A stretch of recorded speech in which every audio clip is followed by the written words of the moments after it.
Essa coisa cuja falta assim me enlouquecia era o meu próprio corpo, o meu cadáver, apodrecendo na escuridão de um túmulo. Debrucei-me soluçante e inconsolável sobre a sepultura que me guardava os míseros despojos corporais e estorci-me em apavorantes convulsões de dor e de raiva, rebolcando-me em crises de furor diabólico, compreendendo que me suicidara, que estava sepultado, mas que não obstante continuava vivo e sofrendo, mas sofrendo muito mais do que sofria antes, superlativamente, monstruosamente mais do que antes do gesto covarde e impensado. Cerca de 2 meses vaguei desnorteado e tonto em atribulado estado de incompreensão. Ligado ao fardo carnal que apodrecia, viviam em mim todas as imperiosas necessidades do físico humano, amargura que, aliada aos demais incômodos, me levava a constantes trazendo desesperações. conhecimento através do decodificador Allan Kardec, consolando corações, mostrando o caminho do aprimoramento moral, despertando o espírito imortal em cada um de nós através da doutrina espírita, concedendo o pão do espírito que nos fortalece, dando sentido à vida.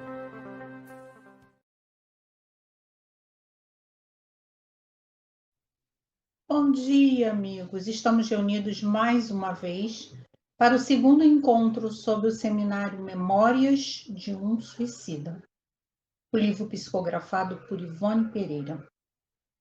Hoje, 4 de julho, o link dos nossos encontros sempre aparece embaixo da imagem e você pode rever esse estudo no momento em que você quiser no YouTube. Os nossos estudos, o seminário não seguem as normas da ABNT, não se trata de um seminário de cunho acadêmico, mas doutrinário e religioso. Se você gosta do nosso trabalho, curta o nosso canal, se inscreva, dê um like, isso é importante para o nosso reconhecimento, para o nosso controle e também para nos incentivar.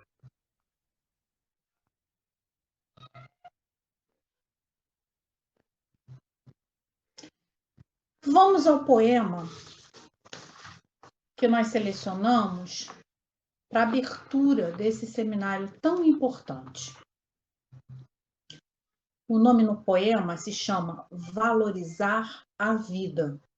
Ele foi escrito por uma professora do ensino fundamental da Escola Estadual Girassol, lá em Roraima. O nome dela é Clau Castro. Então vamos lá. De Clau Castro, Valorizar a Vida. Sua vida vale ouro. Atenção. Todo cuidado é pouco, sua vida vale ouro. Se ame como você é, ande na vida com fé. Dificuldades existem para homem e para mulher. Tirar a própria vida não é a saída. Todo problema tem solução. Se ligue a Deus. Nos momentos de aflição, faça uma oração. Pensamento positivo alimenta o coração. Não seja egoísta, não tire sua vida. Não existe só você. Com essa atitude, outros vão sofrer. O amor é um antídoto que, com a sua perfeição, elimina essa ação. Busque sua vida alegrar e essa corrente quebrar. Se ame em primeiro lugar, para depois me amar.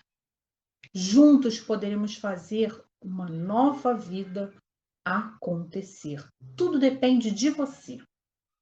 Seja forte, resistente, encare a vida de frente. No mundo tem tanta gente precisando de você. Abra os olhos, vais ver, você não está sozinho. Falar dos seus problemas é uma alternativa. Deixe existir a vida. Nós somos humanos, filhos do mesmo Deus. Ele quer te ver prosperar. Diga sim para a vida e vamos continuar a caminhar. Coisas boas estão a te esperar. Confia e verá sua vitória chegar. Se alguém lhe curar para sua dor falar, ouça com atenção, valorize o que é dito, seja compreensivo. É mais um irmão diante da situação, abrindo o seu coração. Na confiança estabelecida, seja condicional. Faça a pessoa se sentir querida, amada, especial. Façamos de tudo o nosso alcance, mesmo que não seja garantia. Todavia, você fez companhia, trabalhou com primazia para a melhoria. Porém, a solução não está em nossas mãos. Somos apenas veículos para auxiliar a quem precisar. O resultado final, Deus dirá. Linda a poesia, não é? Que ela nos inspire para a nossa prece de abertura, né? Mais um domingo, que Deus nos assista, que o Mestre Jesus nos ampare, que possamos aproveitar desse seminário como no último encontro, que o Éder seja muito inspirado, porque a dificuldade desse livro é grande, e que o nosso entendimento também seja facilitado, que possamos levar na nossa caminhada os ricos aprendizados desse livro, tão cuidadosamente psicografado por Dona Ivone, que possamos levar esses ensinamentos para os nossos irmãos em dificuldade, para a nossa própria vida. Que assim seja. Agora é com você, Éder, um bom estudo, um bom seminário e muito auxílio aí na sua transmissão de conhecimento. Um grande abraço. Prezados amigos da CEIP, estamos aqui mais uma vez para dar continuidade ao nosso estudo sobre Dona Ivone Pereira do Amaral e, em particular, o livro Memórias de um Suicida. Nós tivemos a oportunidade de fazermos uma breve apresentação para os amigos a respeito da Dona Ivone. Eu reconheço que fica difícil abordar todo o assunto no intervalo de 1h30, 2 horas. Então, eu até peço desculpas se eu deixei passar alguma informação importante que deveria ser colocada. Porque nós temos que fazer uma escolha. E dentro dessa escolha, eu vou seguir um caminho, eu vou enveredar por uma trilha de informações. E nós fizemos isso na apresentação, onde a ideia inicial era colocar a médium Ivone Pereira do Amaral como o trabalhador encarnado responsável em desenvolver uma das obras mais importantes da história do espiritismo do Brasil. Escolhida por Camilo Castelo Branco para iniciar um trabalho mediúnico e psicográfico como um grande marco em termos da história do espiritismo no nosso país, no Brasil. Bom, hoje, como nós havíamos comentado, nós vamos fazer um comentário da primeira parte do livro Memórias de um Suicida. O livro é dividido em 3 partes.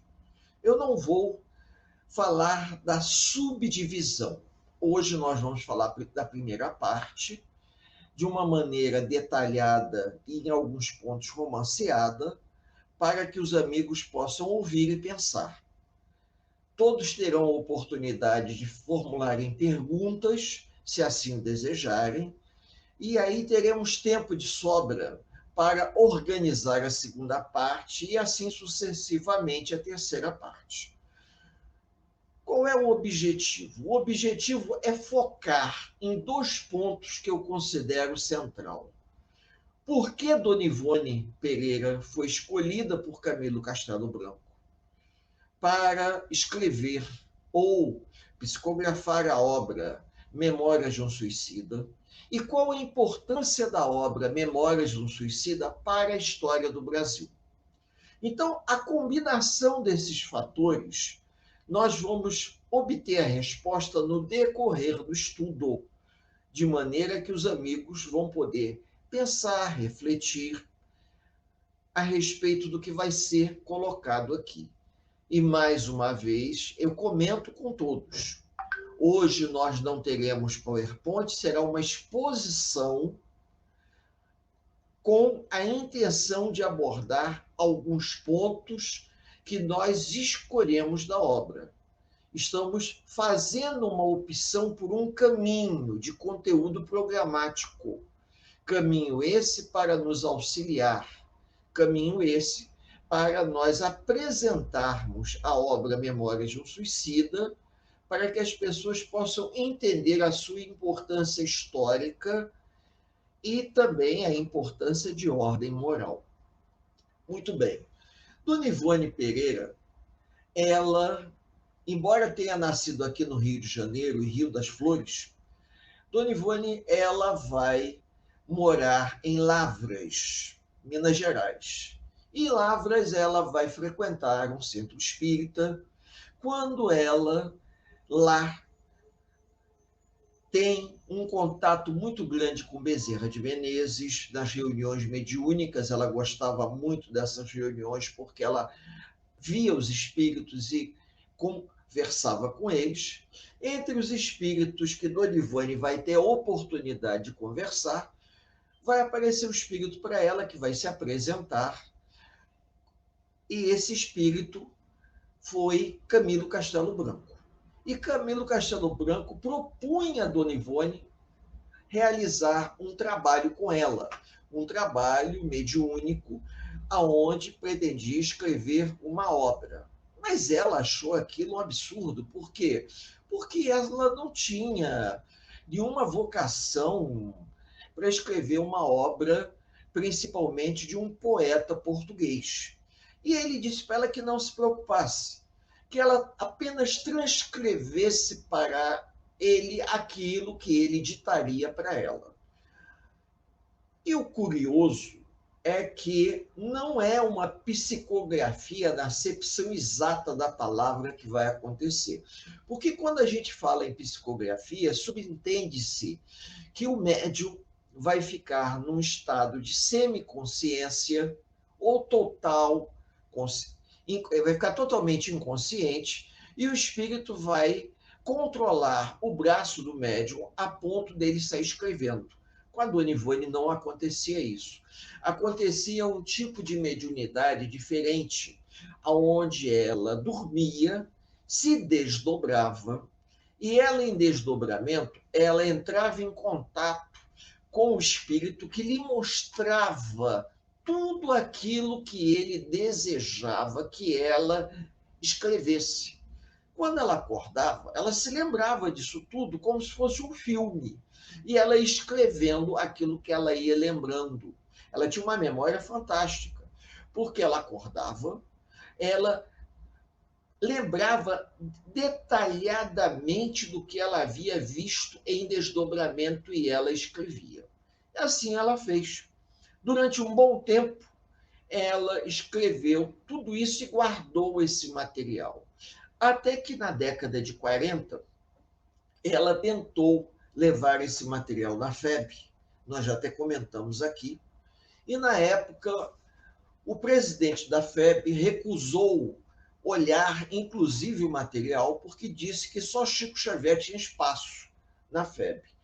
Mas depois de algum tempo, ela foi incentivada pelos espíritos a levarem novamente, e Leon Denis, ele vai passar um pente fino, se nós costumamos dizer assim. Ele faz uma revisão criteriosa dessa obra, tentando tirar os excessos do vocabulário e dos acúmulos de figuras representativas que um típico escritor, poeta português do final do século XIX teria colocado. Então, Leon Denis ele vai rearrumar a obra de maneira a ela ficar de fácil acesso e de boa leitura para os brasileiros naquela altura da metade do século XIX, XX, metade do século XX.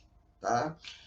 Então, Leon Denis vai tirar aquele excesso de informação poética típica, né, de Camilo Castelo Branco, que até no momento em que começa a passar as informações para ela, ele fica um pouco preocupado.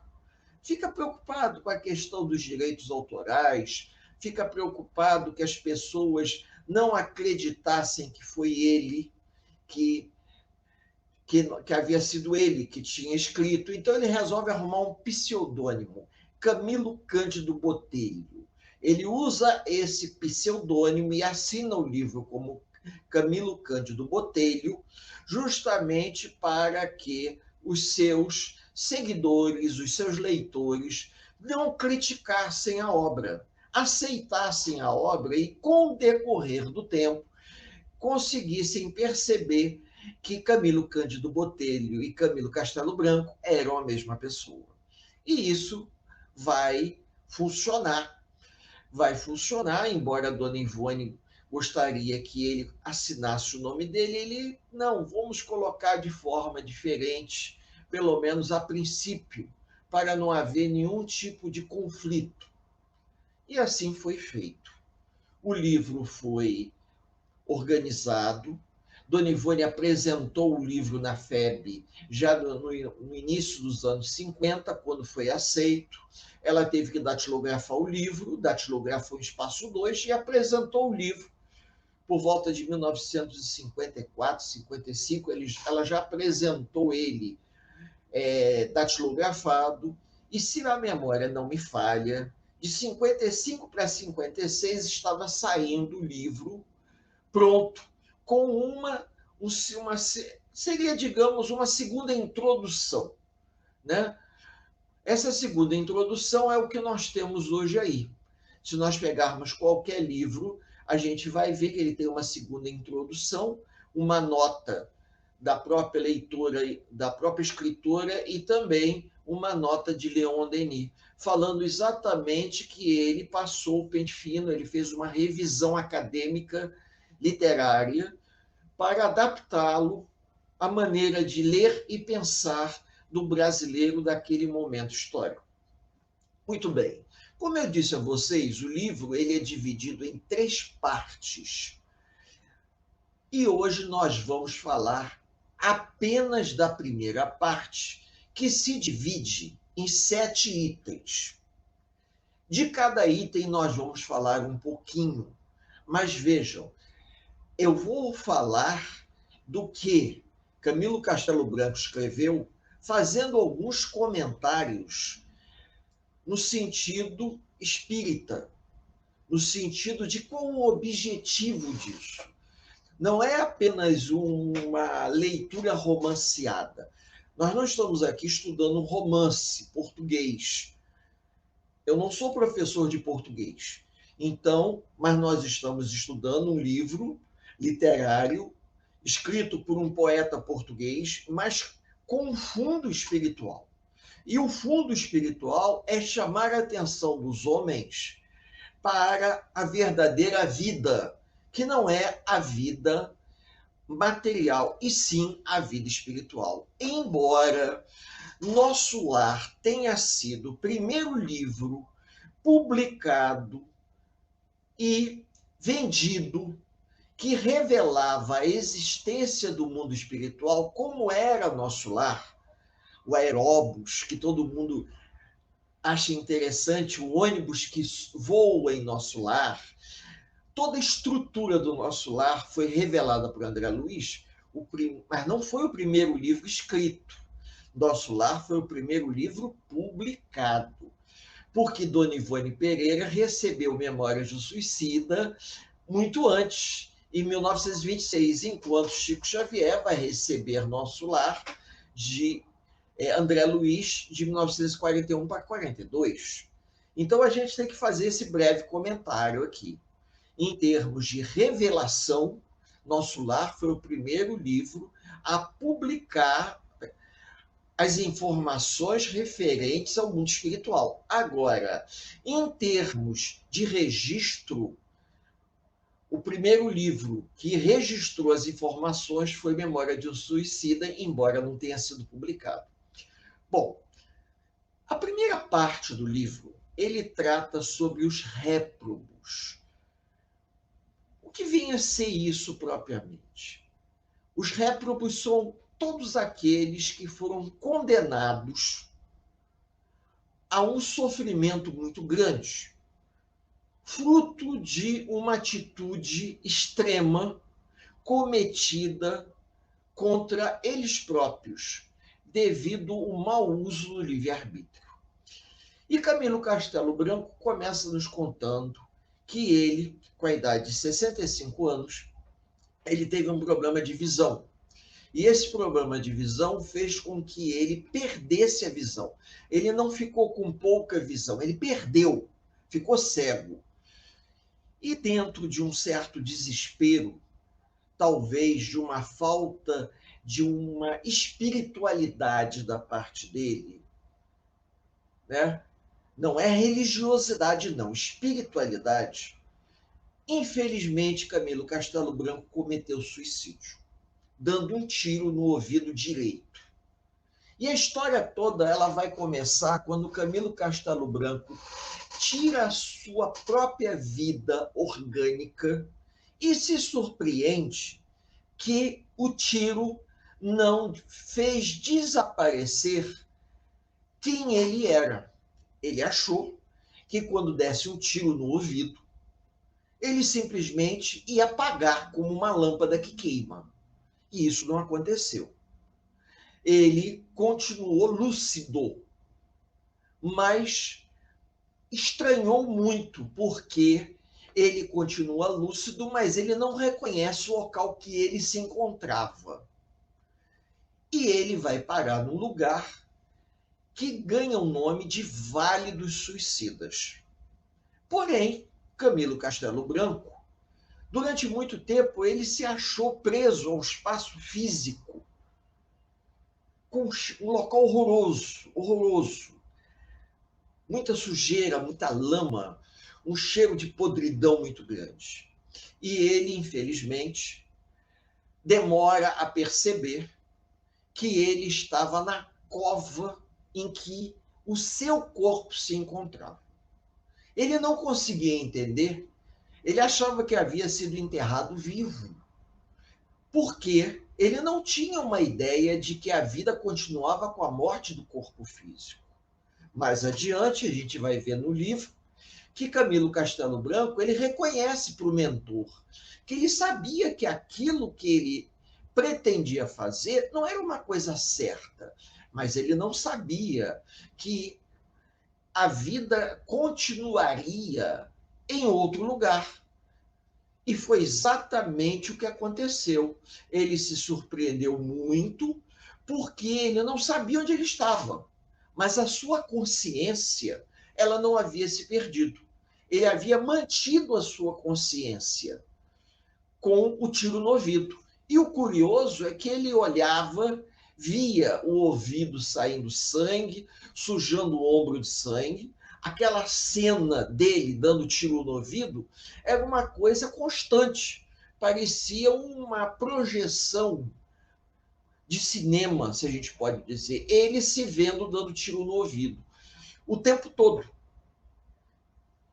Então, ele não sabia o que estava acontecendo. Inicialmente, ele achou que ele havia dado tiro, não havia morrido, que ele continuava deitado na sua poltrona, no seu quarto, quando ele se matou. Depois ele achou que ele tinha sido enterrado vivo, mas ele não sabia aonde ele estava, não fazia a mínima ideia. a mínima ideia do que estava acontecendo com ele. Ele achou que tivesse ficado louco. Foi a primeira sensação que ele teve. A primeira sensação, por quê?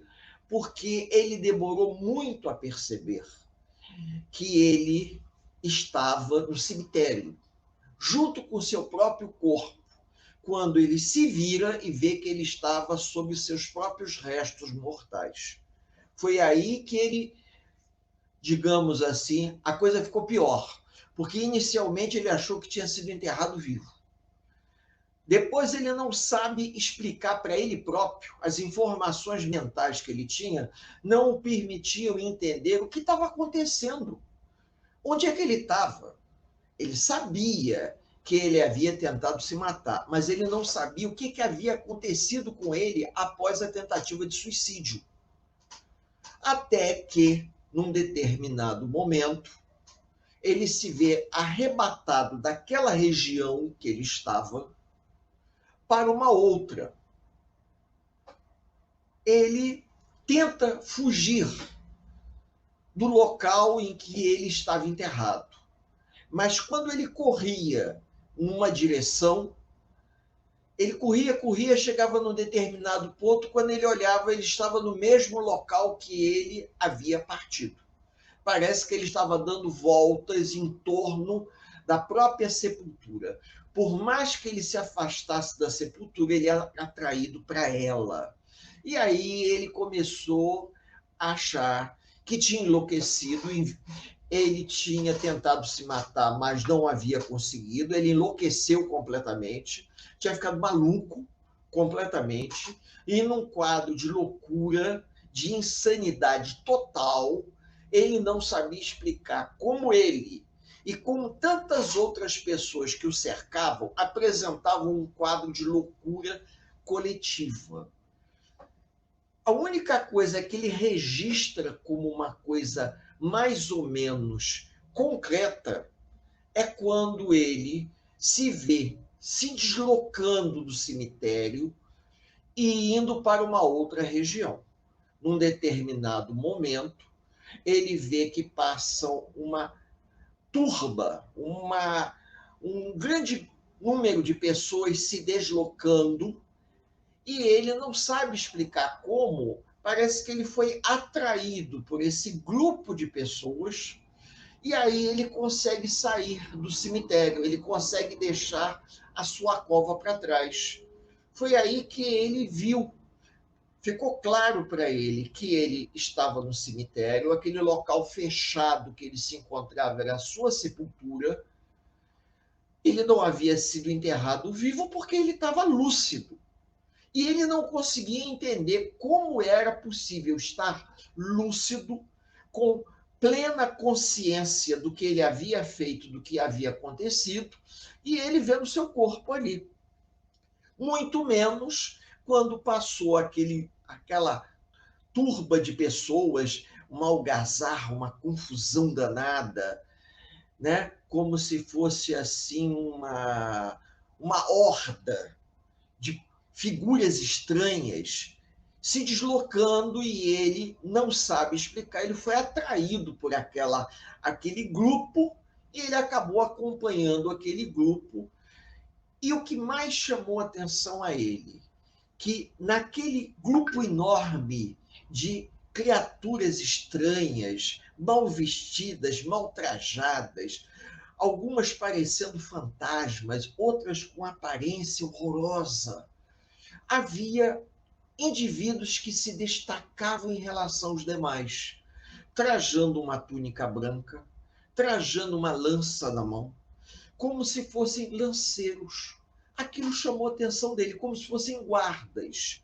E dentro da visão dele, daquela época de tempos, de espaço, uma visão histórica, os homens pareciam indianos, lanceiros, que iam conduzindo aquela turba que se desloca daquela região horrorosa para uma pior ainda, uma região aonde existiam cavernas, e nessas cavernas, tá, essas pessoas elas eram distribuídas por essas cavernas, em um local horroroso, parecendo um vale. Então ele sai do cemitério, no início ele ficou até em dúvida como é que ele saiu do cemitério e foi parar ali. Depois é que ele vai se dar conta, porque ele não perdeu a lucidez, ele tinha lucidez, ele só não sabia explicar o que estava acontecendo. E depois ele próprio consegue organizar seu pensamento e viu claramente como é que ele chegou àquelas cavernas, que eram cavernas habitadas por criaturas em situação idêntica dele. Tanto homens como mulheres, em condições horrorosas, que ele não sabia explicar. Pessoas num processo de perturbação muito grande, assim como ele também estava em perturbação. Pelo que a gente lê, haviam indivíduos, haviam espíritos que estavam num quadro de perturbação maior que o dele, ou idêntica, e espíritos que estavam portando um quadro de sofrimento moral idêntico que ele ou pior do que ele, de acordo com o tipo de atentado contra sua própria vida.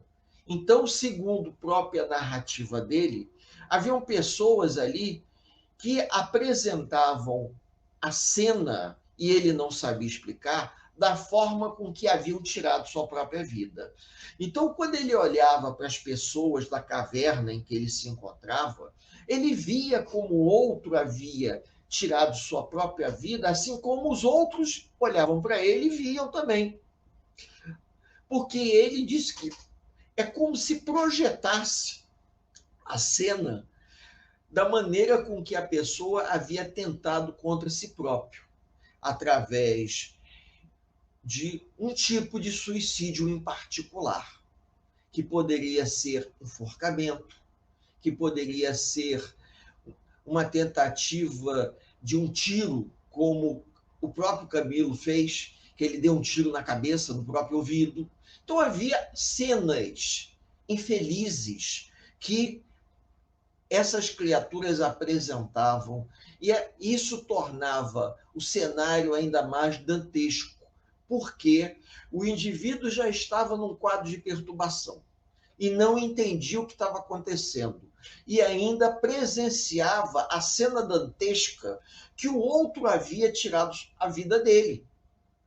Então, parece que cada um que ali se encontrava servia de exemplo para o outro, apresentando o seu drama pessoal de uma forma que não tinha como esconder. Eles não tinham como ocultar um do outro a forma violenta com que atentaram contra a sua própria vida. Então, isso foi uma das coisas que tornou a situação pior, porque as imagens, elas se repetiam. Então, eles presenciavam aquela cena do suicídio deles próprios e dos outros como se fosse um moto contínuo, uma coisa que repetisse. Aquilo ficava repetindo, repetindo, repetindo, agravando ainda mais o quadro de perturbação ou autoperturbação, exigindo que eles tivessem uma resiliência muito grande. Se eles tivessem a resiliência para lidar com aquele drama todo, eles talvez não tivessem cometido o ato contra eles próprios. Mas como cada caso que ali se encontrava tinha uma história por detrás, uma história triste, grave, imprudente por detrás, ficava, até para nós, fica difícil você entender. Por que que o indivíduo cometeu suicídio? Por que que o indivíduo praticou esse ato extremo? Uma coisa é certa: a falta de uma religião, a falta do exercício da fé em Deus, digamos que, eu diria, uma certa vergonha de conviver com um drama construído por ele próprio, um ato covarde para com ele próprio, mas, acima de tudo, talvez vergonha. Vergonha numa sociedade onde todo mundo toma conta da vida de todo mundo, que as pessoas pudessem falar mal, apontar na rua. Então, o indivíduo preferia cometer o suicídio e ocultar um drama do que lidar com a dificuldade e superá-la. Alguma coisa talvez infeliz, típica de uma época que até hoje a gente vê se repetindo. As pessoas tendo vergonha de enfrentar seus próprios erros. Mas quem somos nós para julgarmos alguém? Nós estamos aqui apenas fazendo uma singela narrativa. E Camilo Castelo Branco observa que aqueles homens com aquela vestimenta e com aquelas lanças retornavam periodicamente àquela região horrorosa, onde não existia noite, não existia dia. Eles não tinham noção nenhuma de tempo, de espaço, nada. Ou seja, o Vale dos Suicidas, o umbral. Ou uma região no umbral, para ser mais exato, onde esses espíritos comprometidos e que vibravam no mesmo padrão se agregavam. Estavam agregados numa região umbralina construída pelas suas formas mentais. O seu sofrimento construiu aquela região, eles estavam todos ali. Eles eram assistidos, sim, por esses espíritos que vinham com essa vestimenta branca, com essa lança. E o que mais surpreende a Camilo é que Camilo consegue observar que estava escrito um símbolo, havia um símbolo na roupa deles. E nesse símbolo que eles carregavam na roupa, estava escrito Legião dos Servos de Maria. Aí Camilo fica surpreso com aquilo e começa a observar que, periodicamente, essa legião, formada de, provavelmente, voluntários, uma verdadeira expedição em prol do bem, que descia aquele vale sombrio para resgatar determinados indivíduos. Camilo não sabia qual era o critério, só que chegavam ali e, de repente, eles liam em voz alta ou ouviam como se existisse algum sistema que amplificava o som, chamando pelo nome das pessoas. Quando as pessoas não se apresentavam, essa mesma voz ou uma outra voz que eles não sabiam de onde vinham, dizia que a tal pessoa estava no beco tal, na caverna tal. E esses lanceiros iam até lá e buscavam, tanto fosse homem como se fosse mulher, e traziam e colocavam nessas carruagens.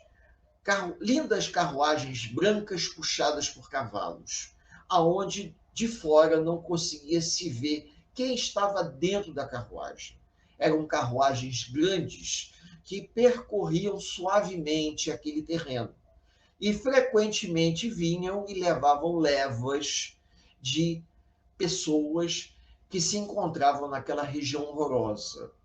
E Camilo relata que as pessoas ali, elas tinham um relacionamento péssimo. Ele faz uma comparação com o Vale dos Leprosos em Jerusalém, dizendo que o Vale dos Leprosos era um local abençoado comparado com aquilo ali. Porque no Vale dos Leprosos as pessoas elas se confraternizavam, elas procuravam estar bem umas com as outras para poder sobreviver. E ali naquela região horrorosa, que eles não sabiam se era noite, se era dia, eles tinham fome, tinham sede, e ninguém estendia a mão para ajudá-los, eles não tinham noção nenhuma de tempo, de espaço, ele não sabia quanto tempo estava ali, ele sabia que ele tinha estado num local que parecia ser o cemitério onde haviam enterrado o corpo dele, e se lembrava vagamente que havia sido deslocado para aquela região, aonde ficava aquelas cavernas, mas ele não tinha noção nenhuma de quanto tempo estava ali, se há horas, se há dias, se há semanas, se há meses ou se há anos. Ele não tinha noção nenhuma. Ele não tinha noção de tempo nenhum, porque não havia noção de dia e de noite, era sempre escuro.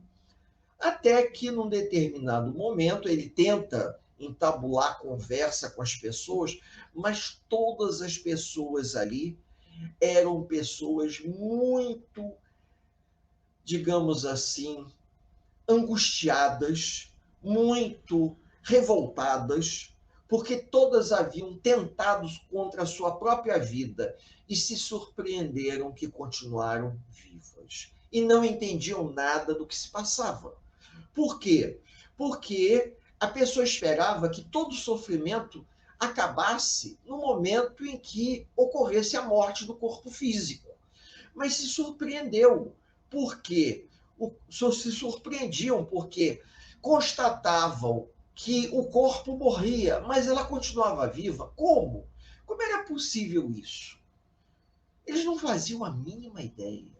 A mínima ideia. E isso, vejam bem, a questão da crença.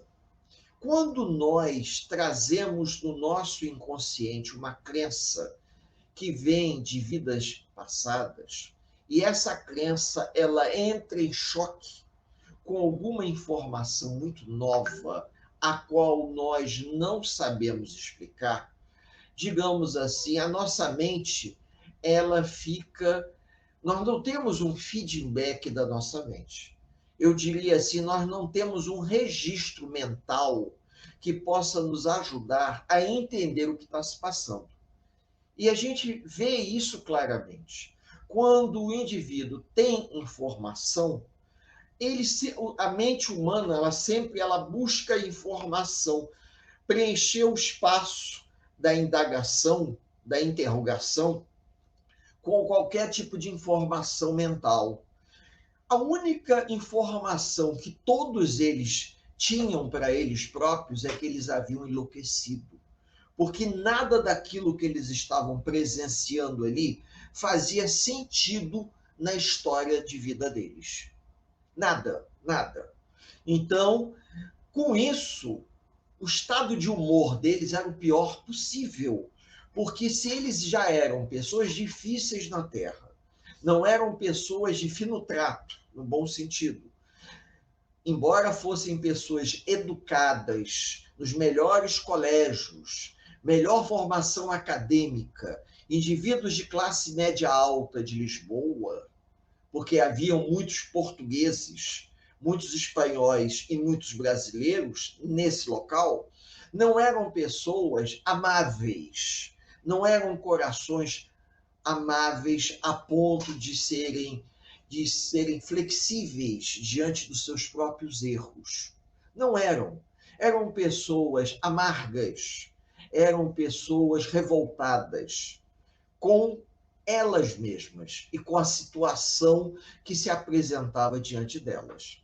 Até que, num determinado momento, chega uma nova caravana e eles começam a ler os nomes, e entre os nomes lidos está o nome de Camilo Castelo Branco. E Camilo Castelo Branco vai em direção à carruagem, se apresenta, entra na carruagem junto com outras pessoas. E toda vez que a carruagem partia, aqueles que não iam naquela viagem tentavam se agarrar da carruagem, e os lanceiros, com aquelas lanças cujas pontas parece que soltavam algum tipo de faísca, qualquer coisa assim, espantavam as pessoas que não podiam ir naquela viagem, mas que de repente poderiam ir na próxima. Agora, nesse momento da história, eles próprios não entendiam o que estava acontecendo. Entraram na carruagem, sentam na carruagem e começam a descansar, e sentem uma diferença enorme, porque a diferença do ambiente fora da carruagem para dentro da carruagem, havia uma diferença energética muito grande, e eles sentem um certo alívio, Esse alívio permitiu que eles chegassem até a adormecer algum deles. Um deles pede água e comida, mas uma das enfermeiras diz: agora não, meu amigo. Em breve o senhor vai ter oportunidade de beber e de se alimentar. Mas no momento descanse. Descanse e se desligue.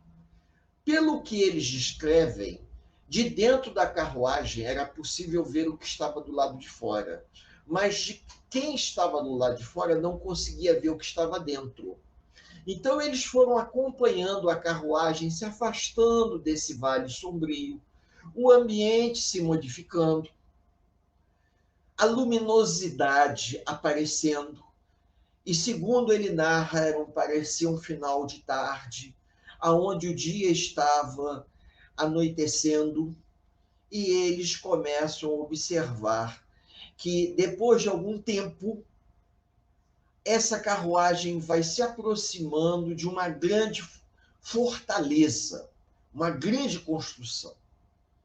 E quando eles chegam a essa grande construção, a carruagem para da entrada da construção e ele observa escrito na entrada Hospital Maria de Nazaré. E aí ele se lembra que todos aqueles indivíduos que estavam ali traziam um emblema na roupa, Legião dos Servos de Maria. E aí ele fica curioso, que relação que existia Legião dos Servos de Maria com o Hospital Maria de Nazaré? Ele ficou pensando, será que isso é em Portugal? Onde é que será que nós estamos? Não tinha uma mínima noção, mas nenhuma. E quando eles chegam no hospital, eles são recepcionados. Eu estou tentando abreviar, porque, na verdade, a viagem que eles fizeram na caravana, tá, foi uma viagem de mudança vibratória. Eles não fizeram uma viagem física, como nós imaginamos, da gente pegar a barca e ir da Praça 15 até Paquetá.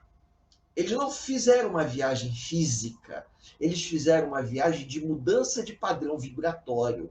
Eu já tive a oportunidade de ler que em alguns momentos, até o André Luiz conta essa história para a gente, que quando o ambiente é muito denso, o espírito tem que ter muita habilidade para volitar. E não somente para volitar, mas também para mudar o seu padrão vibratório. Então, é como se eles entrassem numa câmara de mudança de padrão vibratório. Então, o tempo que eles levaram na viagem é a mudança de padrão vibratório entre o que nós chamaríamos de Vale dos Suicidas e o Hospital Maria de Nazaré. Quando eles chegam no hospital, as mulheres são separadas dos homens. Isso chama atenção a eles, que existe uma ala específica para as mulheres, existe uma ala específica para os homens. E a construção ela era enorme.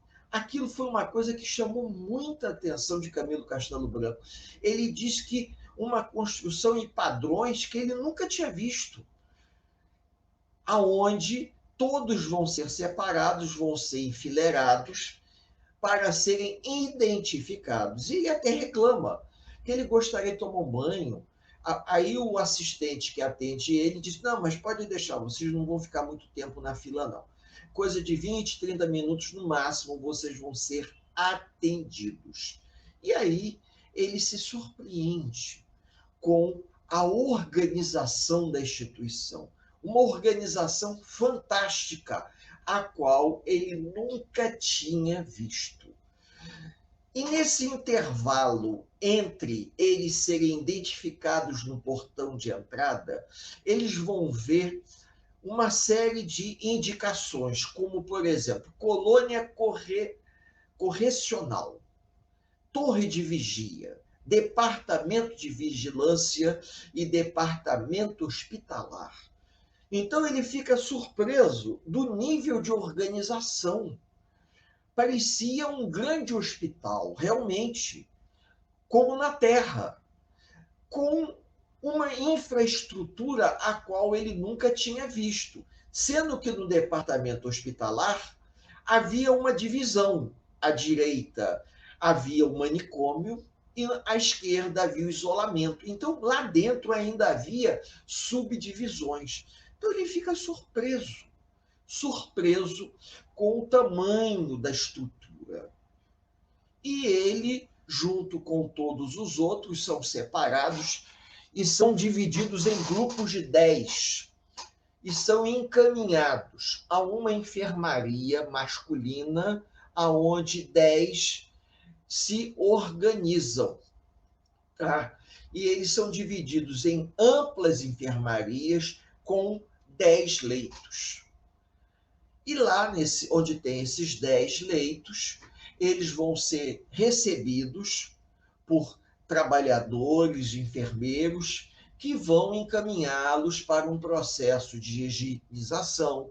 As roupas deles são retiradas, porque eles ainda trajavam as roupas que haviam sido sepultados. E alguns desses personagens que a gente vai ter oportunidade de citar o nome, eles estavam trajando fraque, com cartola, com bengala, do jeito que eles foram enterrados. Eles se apresentavam ali, mas lá eles tiveram que tirar essas roupas e colocar roupas de internos. Receberam roupas próprias, foram encaminhados para os lavatórios para poderem se limpar. E o que chamou mais atenção a Camilo Castelo Branco, que existia um sanatório, o que nós chamaríamos de hospício, e um confinamento. Ele não sabia para que servia, mas ele sabia que existia. Então, entre os médicos da colônia responsáveis pela ala que Camilo Castelo Branco chegou, existiam 2 médicos que vão se destacar e vão ser personagens da história que nós vamos conversar com vocês. Carlos e Roberto de Canaleiras eram pai e filho, respectivamente, e quando encarnados haviam sido médicos espanhóis na Terra. No nosso último encontro, nós falamos aqui que entre as encarnações de Dona Ivone Pereira, nos livros que nós comentamos, que Dona Ivone Pereira psicografou, esses 2 personagens vão aparecer. Tá? Carlos e Roberto de Canaleiras vão aparecer nas histórias que ela conta, mas nós vamos focar única e exclusivamente em Memórias de um Suicida, até para que a gente possa ir desdobrando, porque eu posso, daqui a pouco, avançar um pouco na explicação, retornar, de acordo com o conteúdo que nós organizamos para os amigos. Então, quando eles chegam na enfermaria, aí vão tomar o banho, vão se arrumar, os médicos dizem, olha, vocês vão se alimentar e vocês vão descansar, porque nesse momento o importante é que vocês descansem. Então, vocês vão ser alimentados aqui na própria enfermaria, os enfermeiros vão trazer para vocês vão tomar uma sopa quente e revigorante. E o mais interessante é que cada um recebeu um prato de sopa e a sopa tinha o paladar do principal tipo de alimento que eles gostavam de comer na Terra. Então, isso é muito pitoresco porque a espiritualidade procura amparar a cada um deles de maneira a tentar restabelecê-los. Então, eles se identificam com a sopa que eles estão tomando porque lembrava a comidinha que a mãe fazia, ou o prato que eles mais desejavam. Então, isso foi uma coisa que gerou uma comoção muito grande entre eles, ali na enfermaria, depois que eles saíram daquela região provacional pesada, que era o Vale dos Suicidas, estarem ali reunidos. Porque no Vale eles se depararam com coisas muito complicadas, espíritos em condições muito tristes, eles chegavam, o próprio Camilo Castelo Branco, ele vai nos narrar que ele sabia como o outro indivíduo havia cometido suicídio, porque ele via de maneira clara, ele via a cena. E alguns casos mais graves, que eram considerados por Camilo Castelo Branco os casos mais, digamos assim, violentos, foram o caso de pessoas, de homens, que cometeram suicídio se jogando na frente do trem. Na época, a linha férrea passava praticamente dentro das cidades, né? Hoje a gente já não tem mais isso, já ocorreu uma mudança, mas infelizmente ainda existe o metrô. E a gente, ou melhor, infelizmente não, existe o metrô, mas infelizmente ainda existe esse tipo de atitude. E ele via claramente, porque o espírito ele não tinha a sua composição perispiritual normal. É como se ele tivesse todo recortado. Então, o Camilo Castelo Branco vai apelidá-los dos retalhados, porque era a maneira que ele tinha de poder explicar por que aquelas pessoas estavam assim. E o fato deles estarem retalhados criou uma desorganização no perispírito muito grande, a ponto desses espíritos não estarem nas enfermarias junto com eles. Eles estavam tão desestabilizados que ele nos dá a entender que esses casos só poderiam estar ou no sanatório ou no confinamento, devido ao tamanho desequilíbrio que o espírito se encontrava, porque o tipo de tentativa que ele fez contra ele próprio criou uma desarmonia muito grande. E Camilo Castelo Branco, junto com outros portugueses, pelo menos dá a entender que todos daquela enfermaria eram procedentes de Portugal, ele sugere isso, ele acaba fazendo amizade com os seus companheiros de leito. Porque no momento que eles entraram na carruagem e começaram a se deslocar para o Hospital Maria de Nazaré, saindo do Vale das Sombras, né, da morte, se a gente pode dizer assim, segundo a visão bíblica deles, e Camilo Castelo Branco ele era um dos mais sociáveis. E ele tenta se aproximar dos outros e começa a se apresentar e puxa assunto, e alguns também.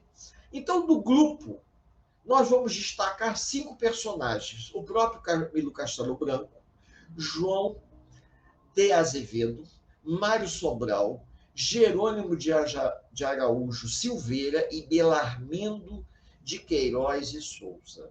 Eu não vou entrar no mérito da história particular de todos eles, porque o objetivo é nós trabalharmos em cima da ideia do Memórias de um Suicida. É lógico que eu vou citar um caso ou outro, como, por exemplo, o professor Belarmindo, eu vou comentar. O caso, a história de Jerônimo de Araújo Silveira, eu também vou comentar. E a própria história de Camilo Castelo Branco. Por quê?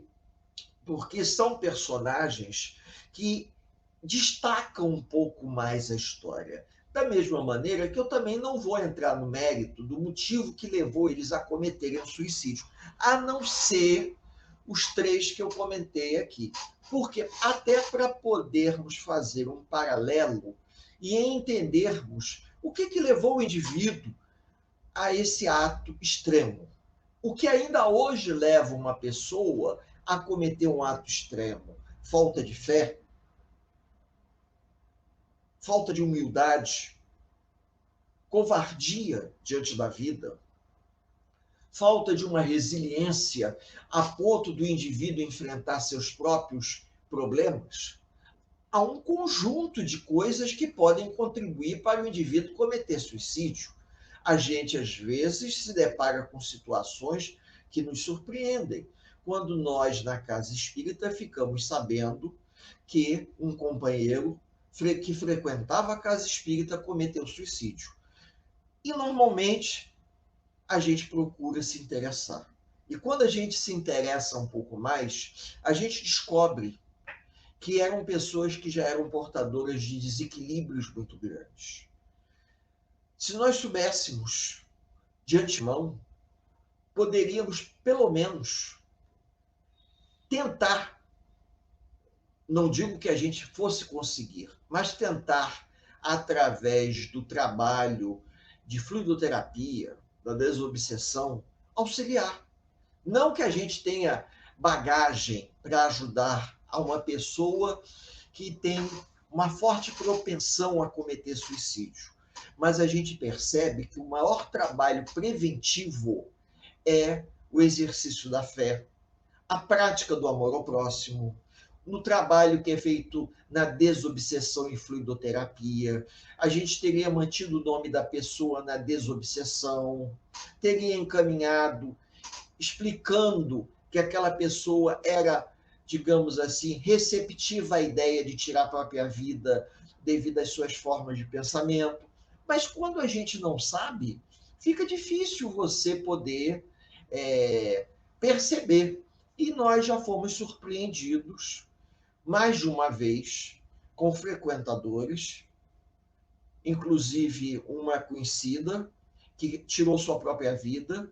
E quando a gente teve a oportunidade de se enfronhar um pouco mais, a gente descobriu que havia um processo obsessivo que acompanhava e que, às vezes, esse processo obsessivo acaba sendo um facilitador. Mas quando a pessoa ela vai se capacitando através de um estudo, através de uma reflexão, através de uma palestra, porque nós temos a singela intenção de que quando chegar no ano de 2026, completando um século do lançamento dessa obra, Memórias de um Suicida, que a gente possa fazer um seminário na Casa Espírita, e a gente acredita que até lá as coisas já tenham se resolvido envolvendo essa questão da pandemia, e a gente possa fazer um trabalho direcionado a chamar a atenção, a valorização da vida. Sabemos também que é um assunto muito delicado. Teremos que ter muita ajuda espiritual para lidar com a questão da abordagem do assunto. Porque é diferente de nós falarmos desse assunto aqui, um assunto falado através de um processo de gravação, onde nós estamos estudando um livro. Mas quando a gente vai para uma casa espírita e fala ao vivo, né, se a gente pode dizer assim, falamos para uma assistência, muitos companheiros são atraídos, não apenas em busca de ajuda, mas em busca de esclarecimento. E às vezes a gente precisa angariar auxílio do mundo maior para que a gente tenha condições de poder colaborar de alguma forma. Mas isso é um dos nossos singelos objetivos de nos prepararmos homeopaticamente para apresentarmos não apenas o livro Memórias de um Suicida, mas quem sabe também outros livros da Dona Ivone, que a gente possa fazer um trabalho conjunto, mostrando a importância desse livro como um preventivo, um trabalho terapêutico para chamar a atenção das pessoas. Porque até agora, dentro do que eu venho falando para os amigos, o que acontece? Todos os espíritos envolvidos nessa trama, eles sabiam que o suicídio era uma coisa errada. Eles não deveriam atentar contra a sua própria vida. Mas a gente vai observar que Camilo Castelo Branco e outros dizem claramente, eu vou falar isso agora e vou repetir depois, se eles soubessem que o suicídio seria sair do ruim para cair no pior, eles não teriam cometido suicídio. Eles cometeram suicídio porque, num momento de desequilíbrio muito grande, num momento em que houve a falta da fé raciocinada, a falta da humildade, a falta da resiliência diante da vida, fez com que eles se deixassem arrastar por pensamentos muito egoístas, aonde ele achava que era melhor perder a própria vida do que conviver com a vergonha. Na verdade, não era uma questão só de vergonha, era uma questão de vaidade. Quando Camilo Castelo Branco tira a própria vida, ele não tirou a própria vida por uma questão de vergonha dele ter ficado cego, mas pela vaidade. A vaidade de não poder mais fazer as coisas que fazia, escrever os livros que escrevia, como se ele não pudesse, naquela altura do campeonato, contratar uma secretária, ditar e a secretária escrever e depois bater a máquina. Aí, quando a gente diz uma coisa dessa hoje, as pessoas acham até meio absurdo. Mas nós sabemos que hoje, devido à tecnologia avançada, existem programas de informática que eu falo, o computador reconhece minha voz e sai escrevendo. Ou seja, editores de texto, onde você não digita, você fala. Então, do jeito que as coisas estão, vai chegar um momento em que nós teremos, como aconteceu com Chico Xavier, na década de 40, eu acho que foi década de 40 para 50, nós tivemos 2 livros psicofonados. Esses 2 livros, eles não foram escritos, não foi uma psicografia, foram psicofonia. Ou seja, Emmanuel ditou ao Chico e Chico falou e gravaram. Foram livros gravados em fitas de rolo, aqueles gravadores de rolo grandão, e depois foram transformados em livros. Mas não foi psicografia, foi psicofonia. Então, hoje, a gente pode colocar, se Chico estivesse encarnado ainda, poderíamos colocar um computador do lado do Chico, Emmanuel falava, Chico repetia e o computador escrevia, não é verdade? Então, como é que a coisa evolui? Então, isso, por que eu estou dizendo isso? Eu estou dizendo para mostrar como a tecnologia pode mudar o formato das coisas. E é por isso que a gente procura entender que sempre existe uma alternativa para se evitar a pior escolha, a escolha mais infeliz, que foi a escolha que eles fizeram naquela época. Porém, daqueles indivíduos que nós falamos aqui, Camilo Castelo Branco, João de Azevedo, Mário Sobral, Jerônimo de Araújo Silveira e Belarmindo de Queiroz e Souza, desses 5, Jerônimo de Araújo Silveira era o mais inconformado deles. Era o mais inconformado porque Jerônimo atentou contra a sua própria vida. Aí eu tenho que contar a história. Da seguinte maneira, Jerônimo era um comerciante de vinhos do Porto, mas era um homem de família abastada. Tinha uma família muito bem, casado, 4 filhos, um rapaz e 3 moças, que viviam muito bem. Porém, Jerônimo começa a perder dinheiro, porque não soube gerenciar seus negócios. E para agravar ainda a situação, Jerônimo ele tem uma amante. Ele tem uma amante chamada Zumira, que era uma brasileira. E essa brasileira era provavelmente jovem, bonita, e ela sabia que Jerônimo estava à beira da falência e resolve deixar Jerônimo. E Jerônimo estava num momento muito complicado, porque ele foi daquele tipo de pai que ele não sabia dizer não para a mulher e para os filhos. Em resumo, o que aconteceu? Acabou que a falência veio, ele ficou numa situação complicada. Antes que viesse à tona o problema, ele chegou a pensar em largar a família e fugir com a Zulmira.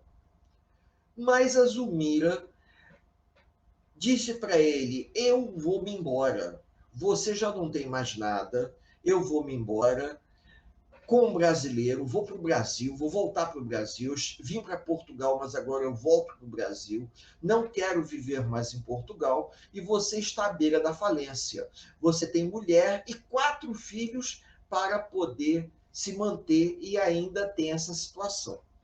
E ele, num desespero muito grande, porque estava perdendo tudo, inclusive a amante, ele parte para cima da Zulmira, esgana ela e acaba matando ela, esganada.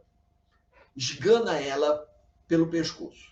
Quando ele faz isso, antes de terminar de matar a moça, ela alterou tanto a voz que os vizinhos escutaram e correram para ver o que estava acontecendo. E ele, com medo de ser preso e o escândalo ser maior ainda, ele sobe em cima de uma mesa, pega um lençol, amarra, faz uma forca e se enforca. Quando invadem o cômodo e encontram ele pendurado, enforcado e a moça morta em cima da cama. Muito bem. A situação foi pior do que ele imaginava. Pior. Só que ele não sabia. Ele não sabia o desdobramento do que sua atitude trouxe. Ele estava ali, sofrendo, junto com Camilo Castelo Branco e outros, e ele resolveu procurar os médicos responsáveis pelaquela ala, pelaquela enfermaria, Carlos de Canalejas, e pede a ele o seguinte: eu gostaria de ir à Terra visitar minha família. Mas aí o doutor Carlos e o seu filho Roberto falou assim: olha, não é apropriado que o senhor faça isso. O senhor vai se emocionar muito. Não, mas eu quero ir, porque eu quero ir, porque eu quero ir. De tanto insistir, porque ele não sabia, ele nem imaginava a confusão que ele havia deixado em Portugal com o suicídio que ele cometeu e o quadro que a família dele estava. Bom, de tanto insistir, a única saída foi permitirem que ele visitasse a família sob supervisão. Todos os outros ficaram curiosíssimos. E os médicos disseram: vai ser bom que ele vá visitar a família, porque vocês vão assistir isso. Nós vamos assistir, sim. Existe aqui um dispositivo que tudo nos leva a crer que fosse uma espécie de televisão, pelo que eles descrevem no livro, que vai permitir que vocês assistam ele à distância. Quando ligaram o tal dispositivo, todos na enfermaria ficaram boquiabertos, porque conseguiam ver Jerônimo em qualquer lugar do hospital Maria de Nazaré. Então, esse dispositivo permitiria acompanhar Jerônimo em tempo real na visita à Terra. Todos eles ficaram curiosos, porque eles queriam acompanhar o companheiro, queriam saber como é que a família do Jerônimo estava. Muito bem, Jerônimo havia cometido suicídio por volta mais ou menos de 1889. Vejam bem, 1889. Até antes do que Camilo Castelo Branco. Camilo cometeu suicídio depois. Jerônimo já estava há mais tempo no Vale dos Suicidas quando Camilo chegou. E aí, Jerônimo, acompanhado por 2 lanceiros, faz uma viagem até a cidade do Porto para poder visitar a sua família. E quando chegam à casa aonde eles residiam, Jerônimo entra na casa, procurando seus filhos, procurando sua esposa e não encontra ninguém. E fica surpreso. Os lanceiros não interferiam em nada, ficavam do lado de fora, deixando que ele, na condição de espírito imortal, se desse conta de tudo que estava acontecendo, desdobramento da escolha dele. Quando ele sai da casa, ele encontra alguns espíritos zombeteiros que estavam ali, que contam para ele o que havia acontecido. De que a família dele havia sido colocada para fora da casa, porque não tiveram como pagar as contas e resolveram vender a casa. E ele falou que não podia ser isso, que eles tinham uma situação, mas não tinha mais. A coisa foi tão complicada, que ele quis se assenhorar um pouco mais. E aí o espírito resolveu contar para ele que dos filhos dele, o rapaz chamado Albino estava preso porque havia cometido vários assaltos. E a sua filha mais nova, Margaridinha, que era, digamos assim, o xodó dele, havia se tornado prostituta no Cais da Ribeira, explorada pela própria mãe. Aí ele ficou maluco com aquilo, falou, não é possível, não é possível. Ele entra de novo na casa. Quando ele entra na casa, ele vê em cima da lareira, se eu não me engano, uma folhinha. E aí ele vai se dar conta que era 1903. Haviam se passado 14 anos desde que ele havia cometido suicídio. Quando ele sai, o espírito diz para ele, as suas outras duas filhas, uma chamada Zumira, é casada com um bêbado. E a Marieta, essa, trabalha como, como é que se diz? Trabalha num hotel como camareira. Aí ele ficou assim, não pode ser. Zumira é minha esposa. Marieta é a minha filha do meio.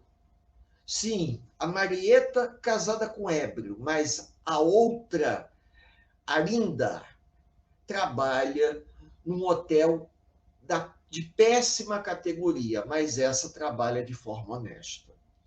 E Zumira explora a filha mais nova, a Margaridinha, que era a mais bonitinha, como prostituta no Cais da Ribeira. O homem ficou enlouquecido. E quer ir atrás da filha para ver, e vai e constata a grande verdade. No momento em que ele deixou a família, tá? De qualquer maneira, sem nenhum tipo de amparo, a situação financeira não era uma situação boa, os amigos que ele tinha eram amigos interesseiros, acabaram se afastando. A família gastava muito mais do que podia gastar, com luxos desnecessários. Os gastos foram tantos que a situação de vida se inverteu num intervalo de 15 anos. O filho virou um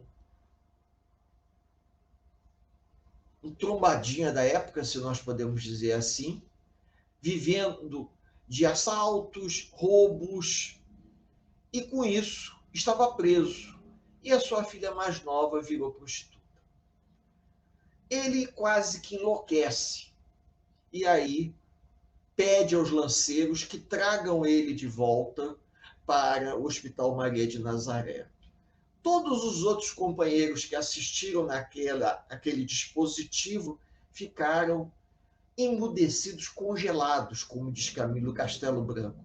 Não sabiam o que dizer, porque cada um ali tinha um drama familiar que poderia ter se desdobrado em situação idêntica, porque no momento do ato cometido, ninguém pensou nas consequências para os que ficavam.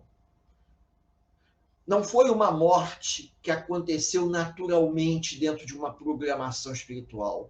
Foi uma atitude egoísta que o indivíduo tomou, pensando só em si próprio. E ela se desdobra nessa situação infeliz, muito infeliz, que leva, infelizmente, ao Jerônimo de Araújo Silva a um processo de desequilíbrio imenso, e a família de Jerônimo a viver uma situação extremamente desagradável. De todas as filhas, os filhos, só tinha uma que era casada, tinha 2 filhos ou 3, mais ou menos isso, eu não me lembro, mas o marido era um beberrão. Mas todos os outros estavam em situação complicada, com exceção da outra, Marieta, se eu não me engano, que ela era... Desculpe, a Marieta era casada com Ébrio, e a outra, Arinda, nome diferente, né? Arinda, ela era que trabalhava num hotelzinho de péssima categoria. Então, isso fez com que todo mundo parasse para pensar. Se com ele aconteceu isso, como é que será que está a minha família? Todos começam a pensar 2 vezes, inclusive Camilo Castelo Branco. O desequilíbrio foi tão grande que eles precisaram receber, por parte dos médicos da colônia, uma série de passes, aonde eles entravam em grupos, sentavam em várias cadeiras, assim como nós temos na sala de passe, que os médiuns eles fazem aquela imposição das mãos para que todos pudessem dissipar as lembranças do ato cometido, assim como aquela impregnação que ficou do atentado contra a eles próprios. Então, eles passam por uma série de passes, e essa série de passes melhora a condição de cada um deles. O próprio Camilo Castelo Branco reconhece isso, porque depois de receber esses passes, ele começa a se sentir melhor e o sangramento do ouvido começa a diminuir. Ele começa a ver que aquele sangramento que ele tinha constante no ouvido, que ele via, ele olhava para o ombro dele e via o ouvido sangrando, começa a diminuir e vê que o sintoma da impregnação do ato que cada um cometeu contra si próprio, tirando Jerônimo, que foi um caso à parte, aquilo ficou uma coisa mais minimizada. Parece que os passes estavam suavizando um pouco os efeitos negativos que eles causaram em relação a eles próprios. Tá? Se eu estiver fazendo alguma confusão, me desculpem, porque realmente é um assunto extenso. Eu não quero me aprofundar muito, mas tem um caso ou outro que vale a pena. E aí, após esse período de passes, em que eles começaram a se sentir melhor, começaram a circular pela colônia, eles vão ser convidados, tá, a assistir no grande auditório, uma palestra, se a gente pode dizer assim, esclarecimentos. Esses esclarecimentos seriam prestados pelos médicos para que eles pudessem entender melhor o que se passava com eles. Porque, apesar de tudo aquilo que eles vinham presenciando, ainda não era o suficiente para eles se convencerem na íntegra do que se passava. Alguns tinham a impressão que estavam sonhando, outros tinham a sensação que estavam vivendo um pesadelo acordado. E aí, nesse grande auditório, reuniu-se todos os internos da colônia, daquela ala que eles se encontravam, os internos masculinos. Entre eles, Camilo Castelo Branco disse que os retalhados também estavam ali. Os retalhados não faziam parte das mesmas enfermarias que eles. Os retalhados estavam na parte do recolhimento, ou seja, numa parte que havia o sanatório, como eu disse a vocês, e havia também, além do sanatório, existia o confinamento, o isolamento. E os retalhados estavam no isolamento. E, durante um bom tempo, o Jerônimo foi afastado. O próprio Jerônimo pediu, no retorno da viagem à Terra, que ele queria ficar em isolamento. Ele queria ficar isolado dos outros. Ele não queria ter convivência com os amigos por vergonha também, e porque ele queria pensar um pouco mais a respeito do que estava acontecendo. E aí foi concedido a ele esse direito. Ele saiu daquela enfermaria e se deslocou para o isolamento. Passado um bom tempo, quando ocorre esse grande encontro, onde vai ter essa palestra, onde eles vão estar todos reunidos para assistir essa palestra esclarecedora, eles conseguem ver Jerônimo. Quase que um ano depois, aí vão se abraçar com Jerônimo, se confraternizar, porque ficaram muito tempo sem vê-lo. Fisicamente estavam até próximos, mas Jerônimo preferiu ficar confinado, refletindo sobre tudo que ele havia feito e qual seria a melhor maneira dele poder corrigir aquele ato infeliz dele em relação a ele próprio e o que se desdobrou com relação à família dele. Muito bem. Então, o que vai acontecer? Nessa grande assembleia, o professor que eu comentei aqui, havia um professor Belarmindo, ele vai ser convidado a subir no tablado. Ele vai ser convidado a subir no tablado e vai passar por um processo muito interessante. Vai ser colocado na cabeça do professor uma espécie assim, de uma auréola, ou como se fosse uma pequena coroa com fios muito tênues, parecendo linhas. E ao lado uma tela grande, parecendo tela de cinema. E o orientador pediu ao professor que ele se lembrasse dos momentos que antecederam o ato que ele cometeu contra ele próprio. E o professor se concentrou, pediu que todos fizessem silêncio, isso depois de uma prece, depois de uma concentração, de uma preparação prévia, e todos eles, todo aquele auditório concentrado, viram surgir naquela grande tela, como se fosse um cinema, o professor na casa dele, antes de cometer o suicídio. E presenciaram toda a cena até o momento em que o professor cometeu o ato de cortar os próprios pulsos, porque o professor Belarmino cortou os pulsos na tentativa e conseguiu o intento de cometer o suicídio. E o professor se emocionou muito, porque ele viu que o corpo morreu, mas ele estava vivo e estava ali para testemunhar. Então, quando o professor desce do palco, emocionadíssimo, e todos o abraçam, o professor diz para todos eles, inclusive Camilo Castelo Branco: eu sempre fui positivista e materialista, mas hoje eu tenho a prova cabal de que a morte não existe. A morte do meu corpo não extinguiu quem eu era. Eu estou aqui para comprovar a vocês. Mas Camilo, além de ser muito curioso, Camilo não era tão cético quanto o professor Belarmino, mas Camilo era curioso e notava que todos eles traziam, arrastavam como se fosse assim uma espécie, digamos, de como é que eu poderia dizer para vocês, um cordão prateado que soltava centelhas como se fosse um fio elétrico de alta tensão. Todos eles.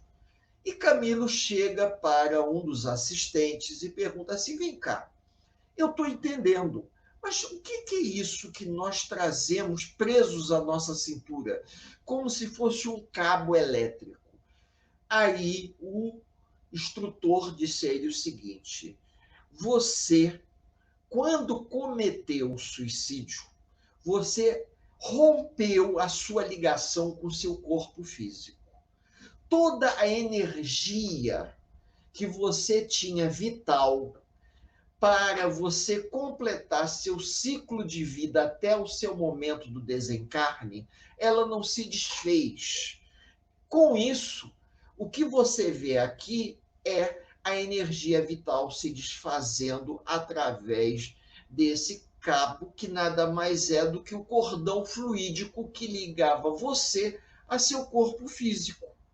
O tempo que você permanecerá aqui conosco, o tempo que você precisou permanecer no umbral, naquela região trevosa, nas cavernas, era para vocês irem se desmaterializando, porque aquele fluido que ligava vocês ao corpo físico de vocês adensava vocês. À medida que esse fluido vai se sendo liberado, vocês vão ficando mais rarefeitos. Então, esse processo, você pode observar que quase todos têm, menos os trabalhadores. Por quê? Porque todos que estão aqui cometeram suicídio. E aí ele fica de queixo aberto, caído, porque era uma assembleia, um auditório lotado de espíritos nos diferentes níveis de compreensão e evolutivo. E ele repara que até aqueles a quem ele chamava de retalhado, que eram aqueles espíritos que se encontravam totalmente desequilibrados, já estavam mais calmos, mais tranquilos, assim como eles, por conta dos passes que eles haviam recebido, como eu comentei há pouco, que quando o Jerônimo retorna da aventura na Terra, todos eles ficaram muito desestabilizados. E aí passaram por sessões de passe, assim como nós que tomamos passe na casa espírita. Então, eles também foram encaminhados em grupos menores a uma câmara de passe, para que o passe criasse uma harmonização vibratória e permitisse, com essa harmonização, eles terem o discernimento de entender o que estava acontecendo.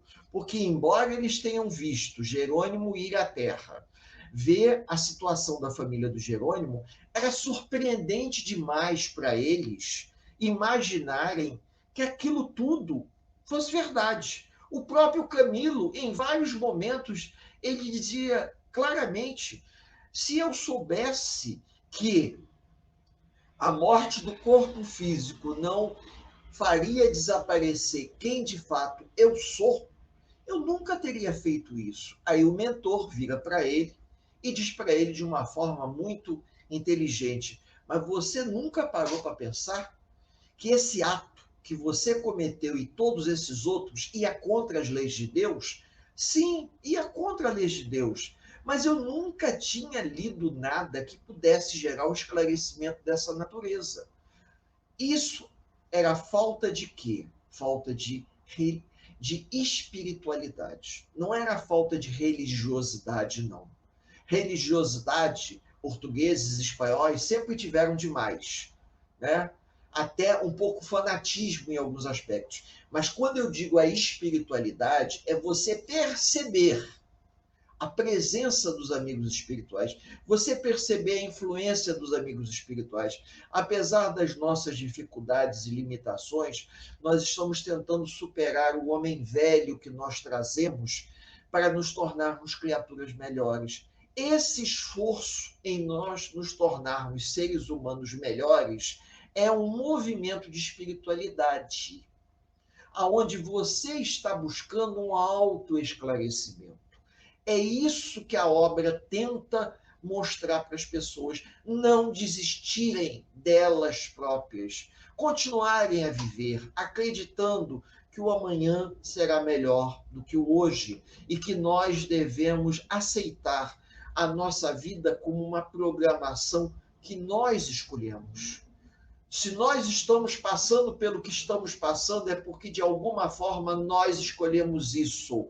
E mais adiante a gente vai ver o processo de escolha, porque, segundo os espíritos nos narram, nesse livro mesmo, ninguém reencarna a contragosto, a não ser em casos compulsórios em que o espírito é obrigado a reencarnar compulsoriamente, porque todas as opções já foram tentadas. Isso é interessante para a gente ver que nós dizemos, ninguém caiu de paraquedas nessa situação. Nós estamos aqui de livre e espontânea vontade.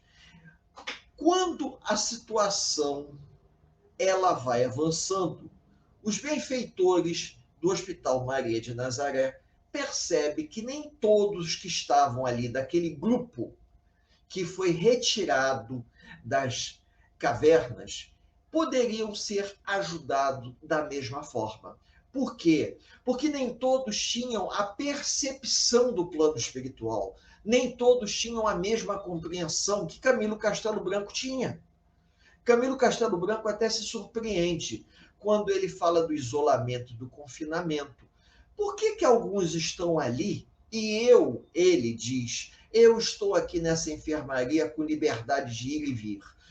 E o mentor diz, porque você, apesar de ter cometido o ato que você cometeu, você tem um nível de consciência que eles não têm. Então, esse nível de consciência, esse nível de esclarecimento que você tem, não te impediu de cometer o suicídio, mas te permite perceber coisas que eles não conseguem perceber. Você aceita as sugestões, você tomou passe, você passou pela fluidoterapia, você foi na reunião, você está se dispondo a estudar, você é resiliente, você é dócil, você está se adaptando ao trabalho, está, digamos assim, melhorando à medida que está interagindo. Mas existem espíritos aqui que são muito refratários. Eles são refratários porque existe uma limitação mental, existe uma limitação psíquica, e só existe uma maneira de nós ajudarmos eles, promovendo um choque anímico. Isso não está no livro, eu estou tentando facilitar para os companheiros entenderem. E aí ele fica surpreso. Como é que isso será possível? Nós teremos que recorrer à ajuda do alto para poder auxiliar esses espíritos que estão muito endurecidos no seu próprio sofrimento. E teremos que levá-los à Terra em um centro espírita, para, em contato com medianeiros, poderem despertar. Aí Camilo Castelo Branco fica curioso como é que isso ia acontecer. E aí os espíritos começam a fazer uma pesquisa e descobrem que o local apropriado para esse tipo de trabalho seria no Brasil. E viriam ao Brasil procurando uma casa espírita em condições de poder receber esses espíritos, para que nas reuniões, vejam bem, mediúnicas, esses espíritos pudessem ser atendidos.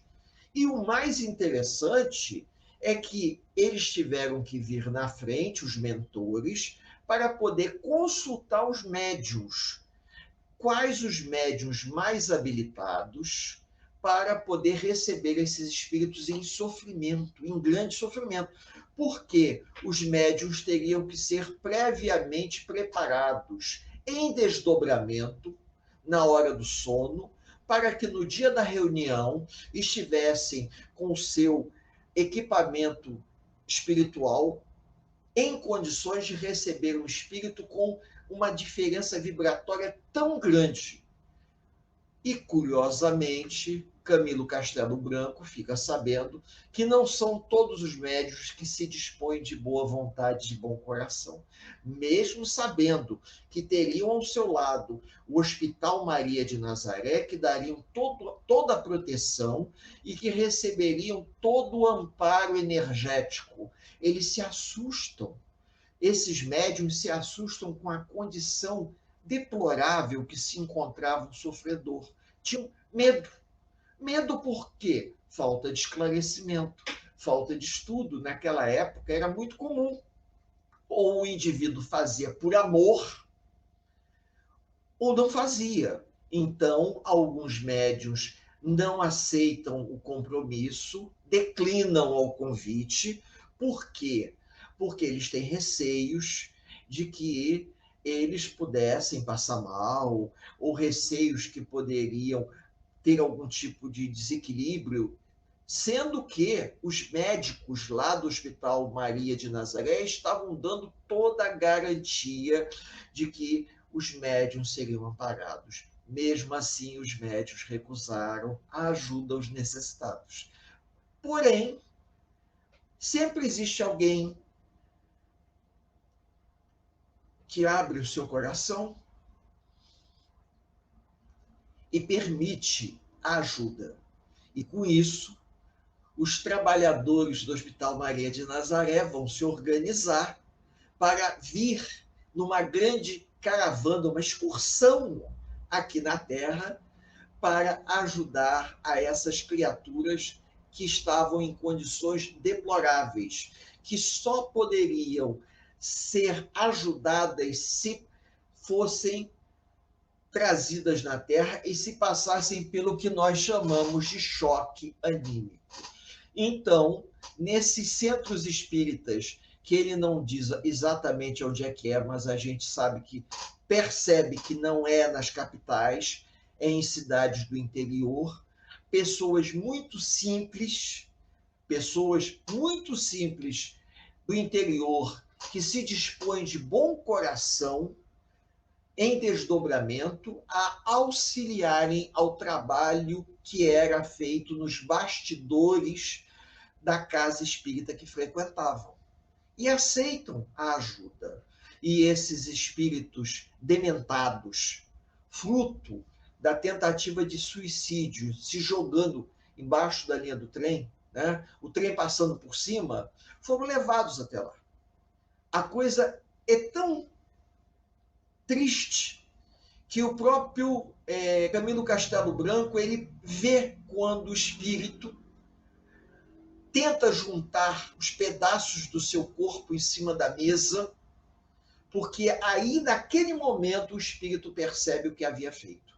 O choque anímico faz com que o espírito desperte e se dê conta de que ele cometeu suicídio, o seu corpo já não existe mais, mas o seu perispírito está todo esfacelado e ele tenta juntar os pedaços do seu corpo. E o médium, com muita dificuldade, ele tenta falar o que o espírito está tentando dizer.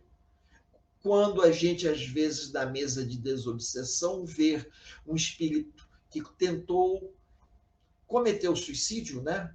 E agora ele se apresenta ali para poder promoverem o despertamento do espírito, o espírito às vezes não consegue falar.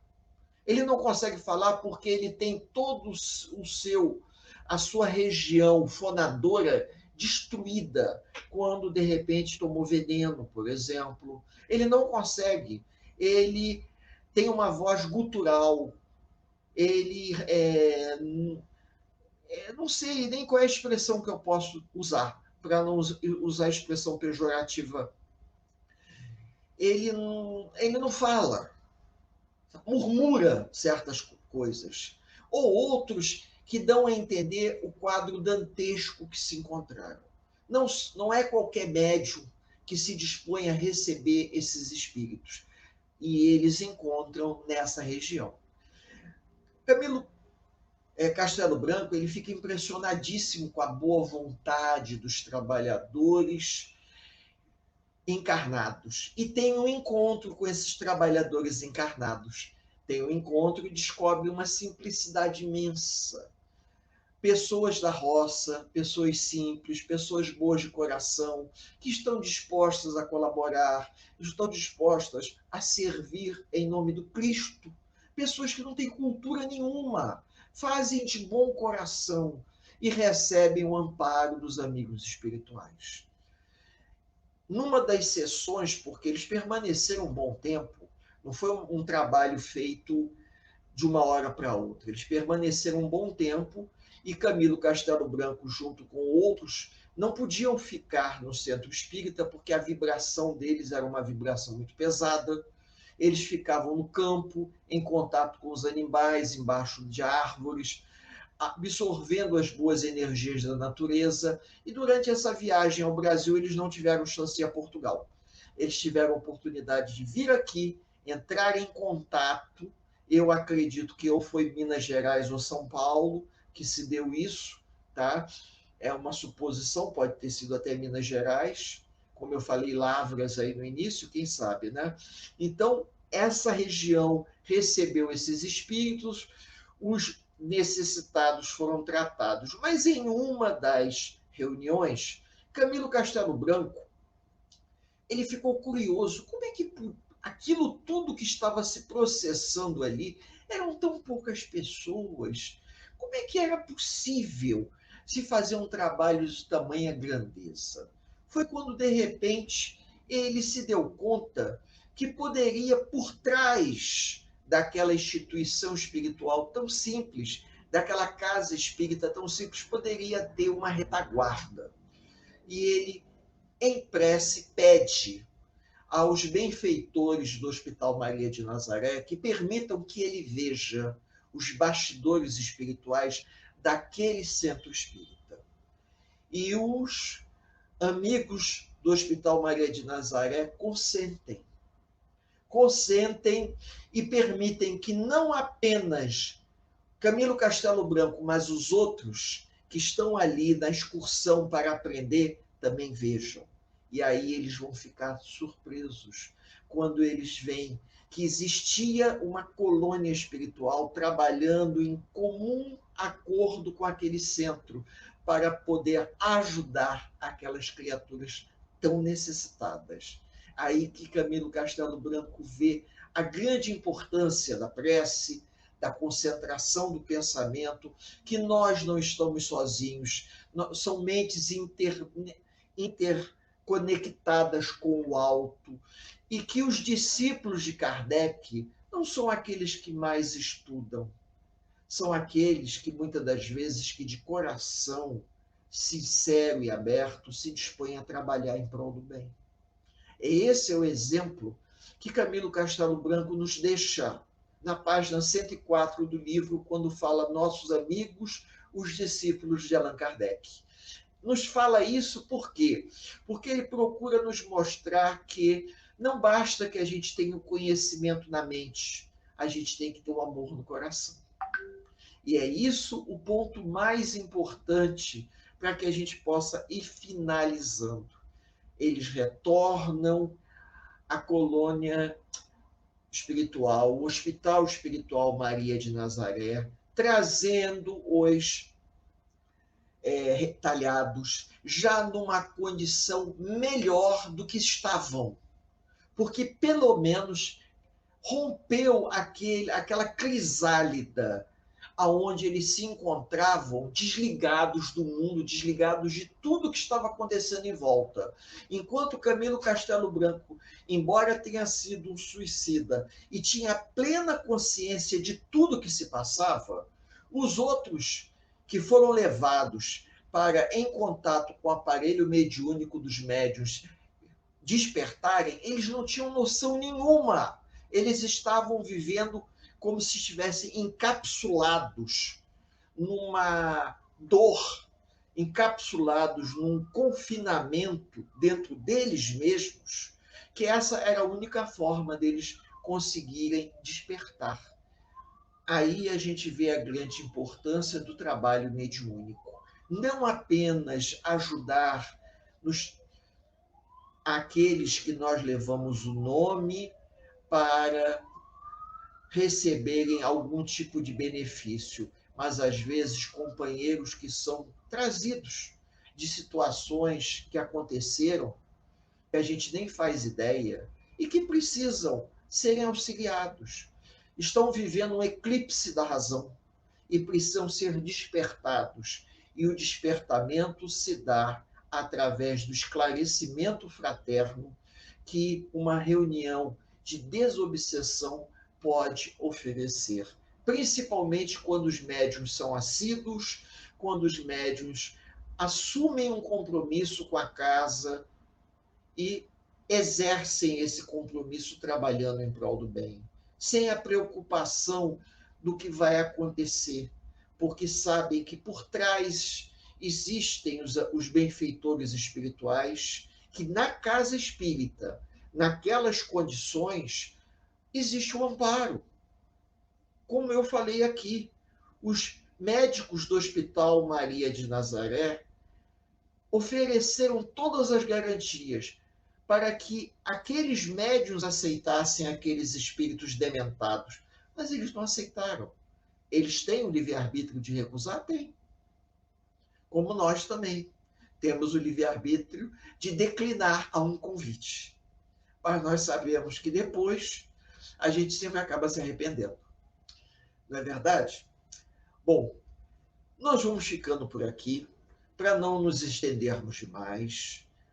Falamos muito, mas não falamos o suficiente.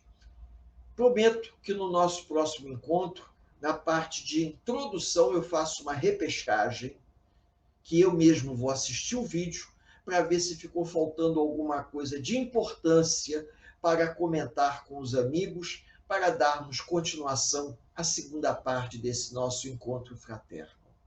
Eu convido a todos a elevarmos o nosso pensamento em prece para agradecermos a Deus a oportunidade desse bate-papo amigo, lembrando sempre que nós estamos aqui compartilhando o estudo com aqueles que assim desejarem.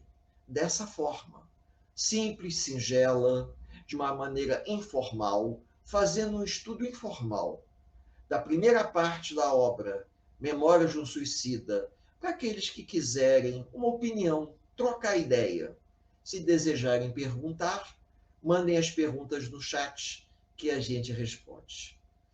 Elevamos o nosso pensamento em prece, agradecendo a Deus, nosso Pai, aos benfeitores espirituais, a Dona Ivone Pereira, que provavelmente deve saber que a gente está aqui tentando fazer algo de importante com o estudo dessa obra, que é um trabalho preventivo de grande importância contra o suicídio. E que ela nos abençoe, junto com os amigos espirituais das casas que nos acolhem, para que a gente possa atingir ao nosso principal objetivo, esclarecer, consolar e libertar aqueles que assim o desejarem. Eu desejo a todos, mais uma vez, um final de dia de paz e de luz. Que Jesus nos abençoe por hoje, agora e por todo sempre. Que assim seja. Agradecemos a presença de todos vocês, agradecemos a parceria com o nosso amigo Éder Andrade, que tem sido muito importante para a nossa casa, para a CEIP. Se você curte o nosso trabalho, acesse o nosso canal e dê o seu link, isso é muito importante para a gente. E no dia 1º de agosto, primeiro domingo de agosto, estaremos presentes novamente com a penúltima parte do livro Memórias de um Suicida, de Ivone Pereira. Então, não perca. Caso você tenha perdido alguns dos encontros deste seminário, pode acessá-lo por um link e assisti-lo no YouTube. Bom domingo para todos e até a próxima.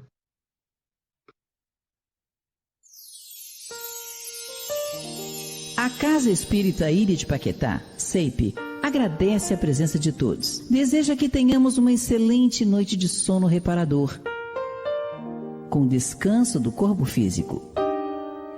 E que nosso espírito possa emancipar-se em missão de trabalho no bem ou em estudos em esferas espirituais mais elevadas. Se você gosta do nosso trabalho, inscreva-se no canal, dê seu like e compartilhe com amigos para que mais e mais pessoas possam ter acesso à nossa doutrina consoladora. Divulgar o Espiritismo também é caridade. Fique com Deus e que a paz de Jesus vos guie.